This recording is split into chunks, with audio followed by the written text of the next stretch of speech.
So here's the thing. We were all wrong. Like, completely wrong.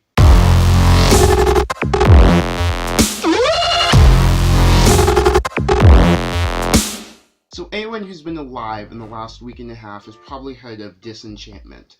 And automatically, all theorists, all people, instantly saw the little cameo of Futurama in the final episode. Now this sparked massive speculations, and the biggest one being that one, Futurama and Disenchantment take place in the same universe, and two, that in the season 6 episode, The Late Philip J. Fry, that is actually when they go back in time and get to that point in the medieval point in Disenchantment, and that's how the cameo appears. Another theory created by the fangirl speculated that maybe it's all a simulation running in Bender's mind from the time that they went into a medieval world when Bender was trying to prove that he is creative. I'm here to tell you, all these theories are partially correct, but all these theories are wrong. First, we need to confirm this thing. The Simpsons, Futurama, and Disenchantment all take place in the same universe. We can prove this because when the entire gang of Futurama goes back in time and they end up having to leave Bender in the past. And it's okay because he's a robot and won't die, he will just shut down and then they can restart him. And when he is waiting out these 1,000-ish years, he hides in the Simpsons' basement. That is confirmed. And also, since Futurama has that little bloop in Disenchantment's universe, we can also assume that Disenchantment is connected to Futurama and Futurama is connected to the Simpsons. Therefore, all three of them are connected. Now you might be wondering, is this important? Yes, extremely important. We were all partially right. Disenchantment does take place in the same universe as Futurama, and Philip J. Fry, Professor Farnsworth, and Bender do in fact go in the time machine and visit the Disenchantment timeline. However, there's one detail that we forgot and that we completely overlooked. The time machine that they use isn't a go back in time machine, it's a go forward in time machine. Now anyone who's watched the episode is going to instantly say like, well yeah, duh, but it can also go back in time because the universe loops itself. But it didn't have to for them to reach Disenchantment. We can account, based on the episode The Late Philip J. Fry, that the world was completely destroyed, or very much destroyed, pretty destroyed, at least twice. The time where it's completely underwater, and the time where it's a barren desert with no one around. Okay? We also know, just by proof in our actual history, as well as in Futurama, that the human race rebuilds every time after it's destroyed. When Philip is frozen during the very first episode of Futurama, the entire world is destroyed by aliens twice.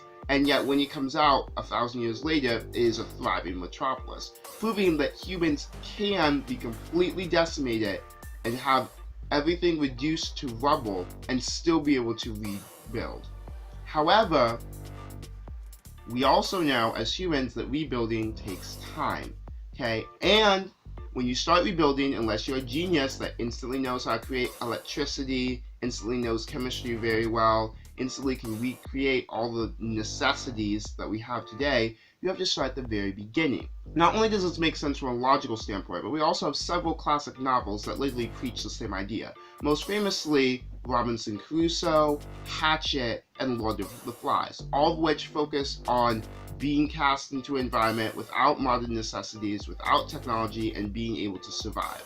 And you just keep rebuilding, evolution will continue, and you will have smarter people, you will have people who will figure out things such as electricity and chemical equations, and you will eventually rebuild. But it takes a process, and one process that we are extremely familiar with, especially in our society, is the Dark Ages, or the Medieval Ages. If the entire world got destroyed in the Futurama universe in the future, which it does twice, underwater and the desert, they would have to rebuild. And if no one's coming to save them, to give them all their technology back, they have to go slowly. And the medieval process is a logical step. Also, this might prove why there are so many like little snippets and like keys to Futurama, because if it is their distant past, they might have either some memory or they might have some ancient text, which would be like modern or futuristic to us in the real world, that would have pictures or examples of those things, and they would be seen as like, ooh, relics of the past, which is why you could buy them at fairly weird shops, as we see throughout Disenchantment.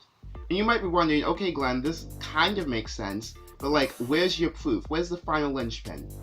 The final linchpin was actually brought up to me by someone who commented on my last video. I don't remember their name, it's the Vulcan something, I'll have it flash up here.